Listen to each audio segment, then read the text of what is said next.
যে মোহনবাগান টিমটা এই মুহূর্তে যে টিমটা আছে সেটা আইএসএল এর বাকি যে টিমগুলো আছে তার থেকে প্রায় 2.5 থেকে 3 গুণ শক্তিশালী টিম। ফলে মোহনবাগানের কাছে এটা এক্সপেক্টেড। এরকম যদি ধারা চলতে থাকে মোহনবাগান এখনো আর কি যতদিন না অন্যান্য আইএসএল এর বাকি 12-13টা টিম যতগুলো আছে তারা যদি ওই লেভেলে ওই বাজেটের লেভেলে পৌঁছতে পারে তাহলে আইএসএল এ এই রেজাল্ট কন্টিনিউ করবে। হ্যাঁ, কারণ মোহনবাগানের তোমরা জানি না লক্ষ্য করেছিলে কিনা, মোহনবাগানের ফুটবল সেক্রেটারি বা আমাদের সত্যজিৎ চ্যাটার্জি একদিন একটা কথা বলেছিল যে মোহনবাগান যে টিমটা আছে তারা যদি কোনো ম্যাচ ড্র করে সেটা বুঝতে হবে সেদিন মোহনবাগান বাজিয়ে খেলেছে। অ্যাভারেজ খেলা হচ্ছে অ্যাটলিস্ট 2 গোলে জেতা, ঠিক বোধহয় এই কথাটাই বলেছিল, 2-3 গোল এরকম বলেছিল। ফলে এটা এক্সপেক্টেড।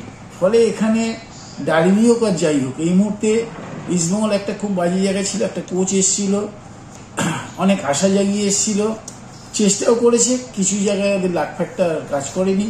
করলে হয়তো প্রথম 6-এ থাকতে পারতো, কিন্তু চ্যাম্পিয়নের তো দাবিদার হতো না, ফার্স্ট 6-এ থাকতো, মানে এক্সিস্টেন্সের ব্যাপার থাকছে।